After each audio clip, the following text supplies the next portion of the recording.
Amateur Traveler is in its 20th year now, but can you imagine if I had people on the show who had never been to the destination but had just read about it or seen a movie about it? That wouldn't make any sense at all, and you wouldn't listen. We all know how important it is to receive advice from people who know a destination to get the most authentic local experience. And a great option for experiencing this is Explore Worldwide and their authentic small group adventures, led by local tour leaders, perfect for solo travelers who want to meet like minded people with a desire for adventure.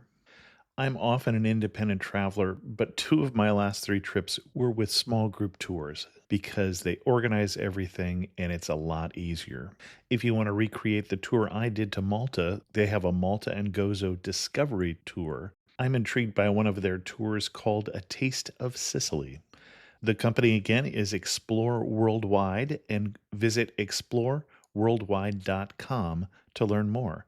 And thanks to Explore Worldwide for sponsoring this episode of Amateur Traveler. I got my bags packed, I'm on a roll. I'm heading out there and I'm ready to go. I'm looking real good in my passport photo. Amateur Traveler, episode 216. Today, the Amateur Traveler talks about meetups, minivans, and Muzuzu as we go to Malawi.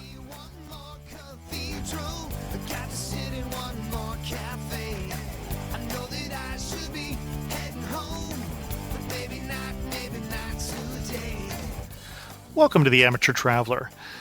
Before we get into today's interview, I do have one news story for you, and that obviously is Haiti. There's been a tremendous loss of life in that country, and certainly if you have not already heard, it's useful to know that you can help out by texting the word Haiti to the number 90999 on your cell phone to donate $10 to the Red Cross.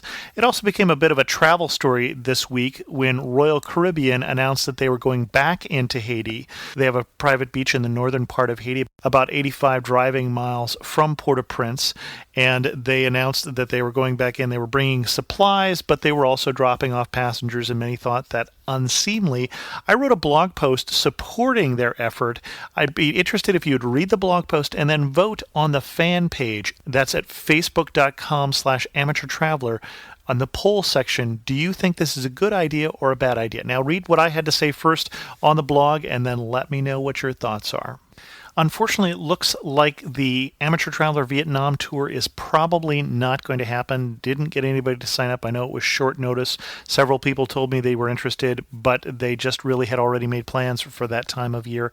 So may try that again. I still would like to thank iExplore, who was putting on that trip, and that was a high-end trip. If you're interested in their services and you want to support the Amateur Traveler, you can go to amateurtraveler.com/iExplore and check them out. I'd like to welcome to the show Joseph, who's come to talk to us about Malawi. Joseph, welcome to the show. Thank you. And Joseph and I met at a very small but select meetup that we had in New York City, and it ended up being Joseph and Tricia, who we're going to mention a little later just to see if we can embarrass Tricia. And we started talking because it was just he and I at first talking about your travels, and especially some of the travels you had done in Africa. And when you told me that Malawi was your favorite country, that's when I knew we had to have you on the show. So why Malawi? Well, first of all, where is Malawi? Because I have to look it up on a map. Yeah, I get that question a lot. Most people either don't know where Malawi is. I mean, you get three groups. You get people who don't know where Malawi is, or somebody who says, oh, isn't that where Madonna's adopting her kids? Or you get somebody who does know where Malawi is, but that's kind of the rare breed right there. So Malawi borders Zambia, Mozambique, and Tanzania. Or Tanzania, I actually always They forget. said both when I was there, so at that point I think you're safe. It's a little rough with some people. Correct you right away.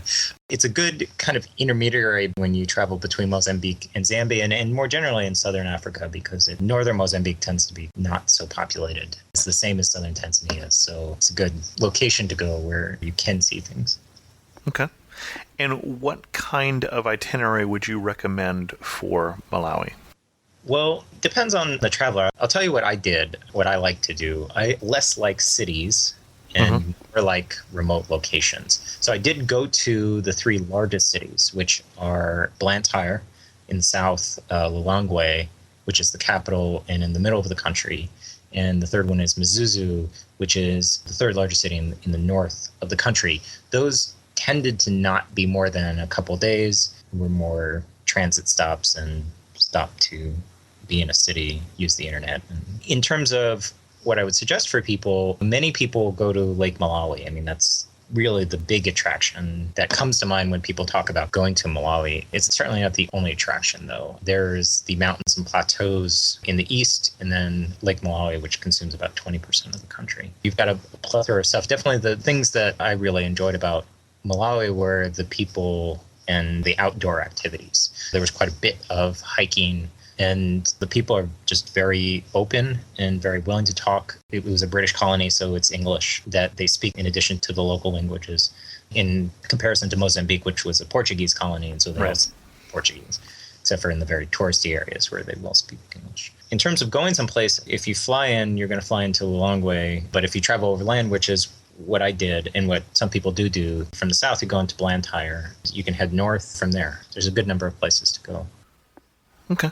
And what was the highlight for you? What really stands out from your visit to Malawi? There's a few things that stand out. Definitely Mount Mulanje, which is in the south. I don't know if it's the highest peak. It very well could be the highest peak, but it's really beautiful and it's not extremely hard to get to. You can take a minibus out of Blantyre down into the south, and you take another minibus up this dirt road, and you hike in a little bit. So for me, that's not extremely remote, but for some it might be. But it is extremely beautiful. It's a nature reserve. So there is some logging that goes on, but it tends to be pretty preserved. And there's quite a number of trails that lead through it. There's a big set of waterfalls. The mountain's actually not a peak, but a plateau. And on top, there's 7 huts. So you can take a day hike and get to one of the huts and come back down again with stopping for a couple hours up top. I mean, that was 4 hours going up and 3 hours coming down. So it's definitely a full day hike. You can go up there and backpack as well. And if you want porters, then you can get porters. If you want to do it yourself, you can definitely do it yourself. In the middle of the island, if you pick one of the places to go to on Lake Malawi, I chose Cape Maclear, which is in the south, but certainly any of them, Senga Bay or Nakota or Nakata Bay, are all really beautiful places, or Chilumba up in the north. Just depends on your type of thing. Cape Maclear, I guess, used to be, I was reading about this in the tour book, in The Lonely Planet, used to be much more popular. I kind of like that because there were less people there. But the beaches, they're not wide, extensive sand beaches, but there are beaches and there are resorts all along the way. I think Senga Bay tends to be a little bit more popular these days. And then the third place is up in the north, Livingstonia, which is, again, a kind of hard spot, probably the hardest spot from the different places I went to get to. You take a bus north along the main road, and then the hard part comes as the bus drops you off in a tiny little town, and then you have to somehow walk 15 kilometers straight uphill onto a plateau. And there are, every once in a while, people come down and actually give a lift. So they say to hitch, but it's really just this guy in a truck who comes down and you pay him $1.50 and he takes you and maybe like 15 other people in a truck up the slope. It's just if you get caught where he didn't come down or they're not making rides up, then you may have to actually walk that or come back the next day. But that, again, is a very beautiful spot. That's a plateau above the lake. You just overlook Tanzania, you overlook the lake, and it's a small town that has more historically religious significance. I think it was actually the place where the first person was... You're going to have to remind me of the word. What did they do when they convert people? Baptized. Okay. So when the first person was baptized, they have a museum there, and it's a very small town. It's not a lot of people get up there. You really have to want to go up there. It's not that you're going to get a big resort or something like that anywhere. There may be in a few places. For the most part, it's pretty low-key. And would you go to Malawi more for the views, for the wildlife, the people? How does that mix together for you? Yeah, the wildlife, I was warned about this ahead of time, and certainly looking over my notes and remembering things people have said, Malawi is not necessarily known for their game parks or even for having a wide array of animals. For example, like in Zambia or in Botswana or Namibia, you get these really big game parks, and in South Africa as well, you can go and see a lot of elephants. You really wouldn't go there for that. What you would go there for is really just to relax. You meet actually a fair number of medical students coming out of Zambia who vacation in Malawi. They just come right across the border because it's very easy. You don't have to pay a fee to get into the country for a visa. And it tends to be both Zambia and Malawi are fairly inexpensive compared to like South Africa or Namibia. They just come and relax. You go to the beaches. Maybe you go to some of the islands on Lake Malawi. There's a really beautiful island or set of islands all up and down the south and the north. There's a ferry that'll take you between them. If you want to go hiking, you can absolutely do that. We talked about a couple different destinations. Are there particular things we should see while we're there? Are there sights in the sense, or is it more the scenery? For me, it was a lot of the scenery. And I thought it was very interesting. I didn't see this as much in the other countries I traveled to in the southern part of the continent, was going back to the religious significance about the Scottish Presbyterians who came and did missionary work. You see that more, actually. So Livingstone actually has a museum about that. And you see that it's a little more pronounced in Malawi than you would see, because Paul Livingstone actually traveled from Victoria Falls, which is bordering Zambia and Zimbabwe, all the way across what would now be Zambia into the southern part of Lake Malawi, is where they first tried to convert people. So you see a little bit more of that. I mean, in terms of, there are museums that you can go to in each of the cities that will give you some more history of the country. Personally, I actually didn't go to one museum, and not because I didn't want to. I don't think there actually was a museum that really captured my attention. So for me, it was a lot of just talking to the people. And it happened actually when I was there. I was traveling with an Australian who I met just on the road in Mozambique. And it happened that we were there for the 2 weeks, totally by coincidence, leading up to the 4th democratic election of Malawi. So there was a real buzz. I mean, people were just talking about it, even if you didn't understand what they were saying because they were talking in the local language. You could tell they were talking about the politics. We were on a minibus traveling someplace. There was a woman sitting next to Karina, and Karina was talking to her, and she was saying that she was a reporter who was moving herself out of the area from which we were traveling. I think we were going to Blantyre. She was saying that people were after her because she had reported on some men tearing down signs and things like that, and she'd gotten a hint from somebody else that people weren't happy with her making that public.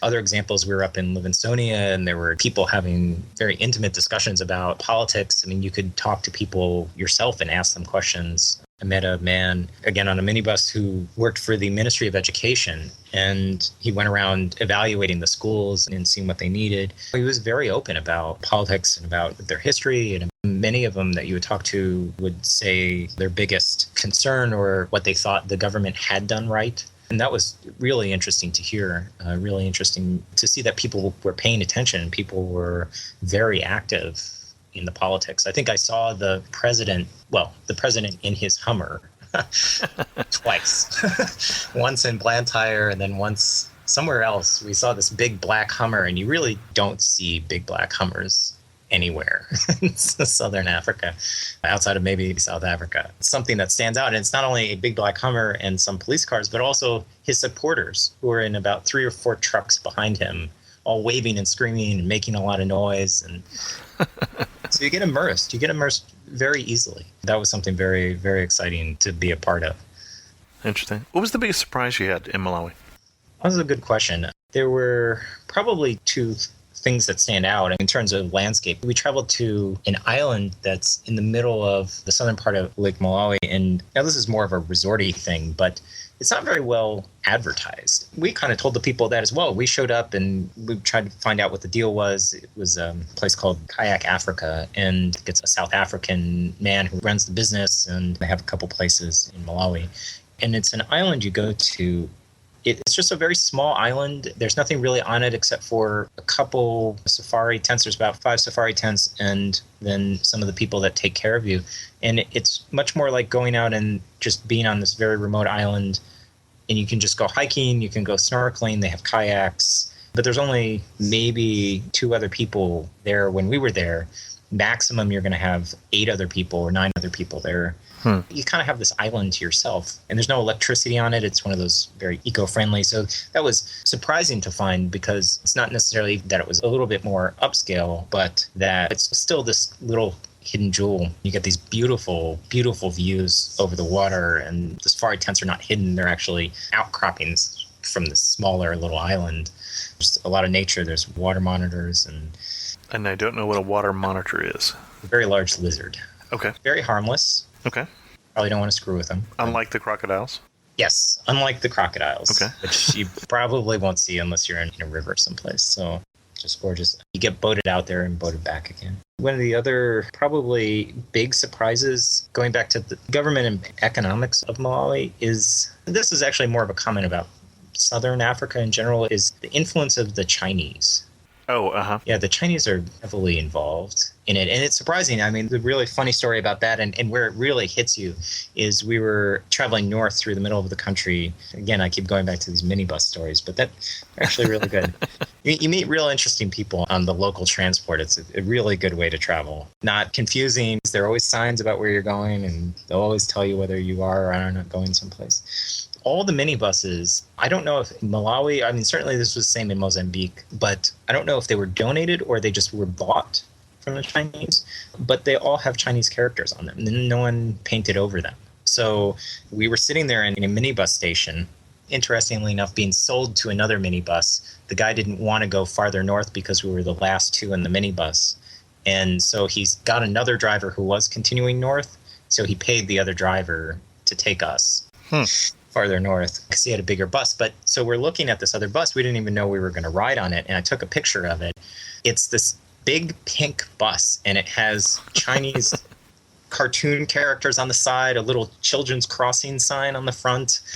It's in really good condition as well. It hits you as well. And when you read the newspapers, which primarily are printed in English, you really see that in the Chinese helping out in the government to deploy software for the government or owning construction projects where they exist. Certainly there's quite a bit of activity around wireless technology down there. These days, the cell phone business is going out of control. And so Malawi is probably the least ready for that kind of thing. So there's some companies down there taking care of that. But it was just surprising to see that because unless you're in the business of knowing about the politics of Southern Africa, you don't really see that too much, but they are heavily investing in the region. You said you used The Lonely Planet. Anything that you found The Lonely Planet covered too much or not enough, or how would you advise them to change the next edition?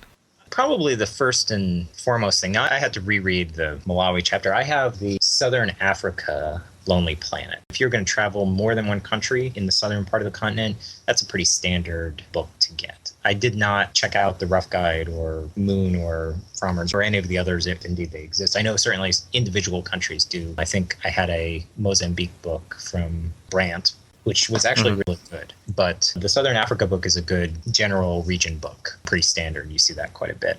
I would say, and this is a hard thing to do, so maybe it's a little unfair to bring it up first, but the prices are probably really out of date. Oh, sure. Yeah. It's gone up quite a bit. I mean, they've had some good years in Malawi. And certainly, I mean, this book was printed in 2008, but they were pretty out of date. Probably the other thing is with the internet. All the internet goes through satellite down there, and it's not really mentioned in the book. It's pretty slow and fairly expensive. Mm-hmm. Sure. You're going to pay a couple dollars an hour. That's what I'm referring to as expensive. But expect you're going to sit there and wait while the page is loading, Sure. take out a few more dollars kind of thing. The Lonely Planet in general just does a very good job of covering routes that you go through. So in other words, if you're going to get from this place to this place to this place, if you're going to cross the border, for example, I crossed the border between Mozambique and Malawi and then from Malawi to Zambia, it does a really good job of identifying, well, you need to go to this town, you need to go ask about this minibus. Probably the third thing, though, that I would say is in terms of the banking,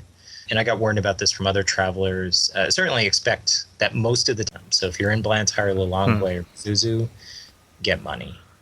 Okay. The other thing about it is that Visa dominates. Interesting. If you have an ATM card with a debit card, let me be clear. If you have a debit card with a Visa logo on it, you're golden. If you have a debit card with a MasterCard logo on it, you can find the Stanbic Bank of South Africa. That's really the one that's going to work. If you have an ATM card that's not a debit card, you will not be able to get money. Interesting. Now, that may change again in the future, but as a warning, I did have some issues with that. The same is true in Mozambique and Zambia. be warned. Either just take cash with you. And certainly the exchanges, the foreign exchanges, the buildings, you can just go in. You're not going to get robbed on the exchange rate. I would avoid the people on the border with a wad of cash that say they can get you at a good rate. Don't bother. Just go right into the building. They're all over the place on the border. Any of the towns you go into, they'll just be a foreign exchange. You can even shop around. There's enough of them that you can find a good rate. In terms of just getting around and identifying the places to stay, I think it does a really good job.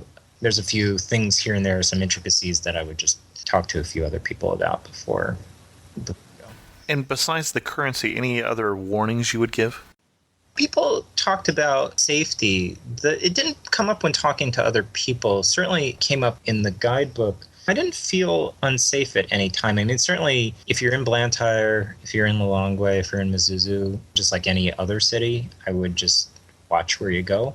Certainly Blantyre, if you stay at, there's one backpacker place called Dougal's, which a lot of people go to. I was just told to just go there because it's not going to be much different anywhere else. It's very convenient as well. Okay. But you walk through the bus station or the bus area, let's call it a bus area. You walk up and there's a gate, and when you get there at night, they actually open this gate and there's a large barking dog sitting outside. There's a little bit of concern when you walk through that area. I mean, certainly even the Lonely Planet says, well, between the bridge on Church Road and the bus station, definitely don't walk there at night, but during the day it's perfectly safe. I mean, we walked back and forth and really didn't have anyone hassling you. You can even meet people walking the same route, going to the police station for some reason, or going to here or going to there. Warning-wise, I would just say in the cities, probably watch yourself. Certainly when you're hiking someplace, you will find locals come up and ask if you want them to be your guide. I mean, they're just looking to sell a service. Sure. I will thank Karina now for reminding me that you certainly can't blame people for wanting to provide a service and just wanting to find a way that they can make a living. They're not looking to harm you. Sure. If there's something they can Looking do, to make a living. People could just take that the wrong way because it does sometimes get a little bit tiresome. But maintaining a smile is probably the best way to go. Okay. I will warn you about the ferry. I forgot about the ferry. This is a general kind of warning. I did not take the ferry, but the ferry is unreliable. It is prone to break down. And if you go out to an island, so the ferry runs the entire north to south and then comes back down again. If you do that, it may or may not come and pick you up the next week. So just be warned that at times the ferry is prone to break down. It's not all lost. It's not for lack of trying. It's just that it may not be running. Yes. What do you wish you'd known before you went to Malawi? Wow, that's a good question. I talked to some people. I pulled out my notes from some folks that I had met in Mozambique who gave me a good amount of information about it. Personally, I wish I'd planned it out a little bit better in terms of just spending a little bit, probably less time in Mozambique and more in Malawi. I think if I'd researched it a little bit more and seen that I would have enjoyed the outdoors more there, then I would have probably spent maybe another week. So I spent 2 weeks there, probably another week. That would have lessened the traveling and put a few more days in a couple places. Okay. Other than that, because it's a small country, it's pretty easy to get around. You don't have to spend days and days. For example, like if you were on a bus in India, it's a huge country. Right, This sure. is not a huge country at all. But otherwise, I was pretty satisfied with what people said. If I go to Malawi, I really can't experience it if I don't do what, see what, eat what. What really was the essence of Malawi for you? For me, the essence was going to be experiencing the cities, because even though they may not have as many things to do, the markets, it's really interesting. Actually, in Blantyre is the industrial capital of Malawi, whereas Lilongwe is the formal government capital. So Blantyre, you go into the markets and it's not food, it's plumbing supplies and and different things. It's actually really interesting to see because it's where people go. I mean, it's like an outdoor, small, ruralized African market that is something like Home Depot. And they're like, wow, it really is. It's not a touristy place. In fact, we were getting looked at kind of not like, what do you have? But it's more like, why are you even here? Sure. That's a really interesting thing to go experience, is what people are buying, what people are seeing, and to escape from that kind of traditional African kiosk where you have like these wooden statues and things like that. Sure. Food-wise, definitely have fish. Lake Malawi is filled with fish. They're not dangerous to eat. I mean, it's a huge freshwater lake. The small fish, I did not try these. Perhaps for the more adventurous culinary-wise, I might try the small dried fish. They're all over the place. I'm just not a big dried fish person. Okay. But cooked fish, I mean, you have chambo, you have the catfish, you have a good variety of fish that come out of the lake. Also, the local food, I wouldn't miss that either. It's actually all over southern Africa, but they call it something in each country. It's called something different. But it's all basically the same thing. It's what I, as somebody who has lived in the south of the United States, would call grits. Oh, okay. Mm-hmm. In Tanzania, it's ugali. And in Malawi and Zambia, it's called nasima. And in South Africa, it's called pap. And, Yep, exactly. You know, they serve it with usually chicken. It's either chicken or guinea fowl. You can't really tell the difference. But they serve it with that and some sauce or some other kind of side. But it's really good. You get a real good taste of what pretty much every single local is going to eat. Right. That is what they really produce. They grow quite a bit of corn. So the ground corn is what they make Nsimo pop out of. I wouldn't miss that. If you're looking for a great variety of food, you're probably not going to find it. But you will find Western-style food in Blantyre and Lilongwe. I mean, there's actually a fair number of Indians who live there, so you do get Indian restaurants and other Western-style restaurants. You can always get a hamburger. Okay. As we go to wind this down, one thing you should remember to pack before you go to Malawi. Well, your Visa debit card. Your Visa debit card, okay. And some hiking boots. I think those are the two things. Okay. And maybe some swimming shorts. Maybe 3 things. There you go. All right. And you will be happily on your way to roaming around. Okay. Finish this sentence. You really know you're in Malawi when what? You really know you're in Malawi. That's a really good one. How about this one? You really know you're in Malawi when the minibus does not have 27 people in it. Okay. Just when we were in Mozambique, when we were traveling through Mozambique, the minibuses, they cram them full of people. Think about a VW van Uh-huh. that has 4 rows. It's gutted. It's got 4 rows instead of 3 in the back. And it's a slide door. It's not one of those campers you see. It's like an older style, early 80s VW van. And it's got 27 people in it. And you're one of them, crammed in there with many, many other people. In Malawi, they just really don't do that. And we were very happy about that. Okay. Get to not smell other people so much. You could also say the sentence, you know, you're in Malawi when you can go and stay in one of the church guest houses. I'll tell you that was very unique to Malawi. Interesting. The CCAP guest houses, those Okay. are in some cities. They're certainly in Mount Malonji. I would encourage people to stay there. And the same in Mzuzu. There's one in Mzuzu. The same in Lilongwe. There's a church guest house. They're really great places to stay. They're backpacker style. Mm-hmm. So they have dorms, but they're less frequented by other travelers. And so you get a local crowd staying there. They're just as cheap as Interesting. backpacker places. And certainly you don't get a bar, right? It's a church. Uh-huh. You do get an extremely local crowd. There you can meet some great people coming in. The last place we stayed in Lilongwe, there was a priest from Scotland and a doctor from Nepal. And then there were some locals also staying there. And we all got along really well. And we ended up staying an extra day just to hang out with the priest and the doctor, just because we had a really good time with them. It was good to just be with people that were there for vastly different reasons. I mean, the doctor was there on a UN grant to come and study AIDS patients. And the priest was there because he had raised money in the late 90s in Scotland and entrusted it to people without any kind of oversight to expand on and build a church community. And he'd come to kind of see what they'd done with it. Interesting. And if you had to summarize Malawi in 3 words, what 3 words would you use?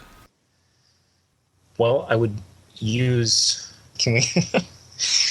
I'm sorry. I thought of really 3 bad things with Malawi. You could summarize it. And then 3 good things with Malawi. I'll give you 6 then. 6? Okay. Well, I forgot about a warning. If we could add this to the warning section. Sure. There was something that just came up briefly, and they will go over this in the guidebook. But if you do swim in Lake Malawi, very seriously consider getting tested for schizophreniasis, which is also called bilharzia or bilharzia. It's a freshwater parasite that comes through your skin. And it tends to be, what I've heard, is on the shorelines. So if you swim on the shorelines, This can happen much more than if you're in the middle of the lake. But certainly if you just get in the lake at any point, the test is very easy. But about 3 months down the line, you should just go get tested for it, because bad things can. And it's very treatable if you get tested for it? It's extremely treatable. Okay. It's an antibiotic they give you. If you don't get treated, then the parasite 2 years down the line will have eaten half your liver. Or yeah, we wouldn't want that. Okay. Exactly. So just 3 months, go get the test. Your health insurance will very likely cover that. Definitely your travel insurance will. So Okay. if we're going to summarize it in 3 words, well, you're going to give me 6. So what are the 3? Well, the 3 good ones. You have water. You have a lot of green mountains, green plateaus. You have really interesting people. So the people, the green in the water, the blue of the water, and the people. Okay. That's how I would summarize it. I mean, they're extremely curious about foreigners. Talk to them on the buses. And probably the other 3. The other 3 I was thinking of, that's why the warning came to mind, was schizophremoiasis. Because it's really the one place you really need to watch out for it. Schizophremoiasis, visa, and internet. It's like the 3 things that you may have some different expectations about what went on. But Okay. Well, Joseph, I thank you for coming on. We'll have a link in the show notes to some of Joseph's pictures. And we should say, we said we were going to give Tricia a hard time. At the meetup, just so you know the story, and I said I would tell this one later, Joseph didn't tell Tricia who they're dating, that they were coming to the meetup. Tricia is actually the one who introduced him to the Amateur Traveler. And he had planned a date while he was still in Israel and arranged with me that we were going to do the meetup. And she came to the date, and there was this third person. It was me, and she didn't know why there was somebody else on her date. And so she said, well, are you the entertainment? And I thinking, well, he already told me she knew about the show. And so, well, I'm Chris Christensen. I do the Amateur Traveler. I do the show. And her eyes just bugged out of her head with you're Chris Christensen for the Amateur Traveler. I would have to say you got a very warm greeting from Tricia for having done that. That was a lot of fun for me and just great entertainment to watch her realize that she was now at the Amateur Traveler meetup and hadn't known she was coming. So she's very appreciative. Very appreciative. She listens. She's an avid listener. It was great fun for me also. Joseph, thanks so much for coming on the show. Thank you, Chris. In Internet Resources, I have one for you today on how to save money on rental cars.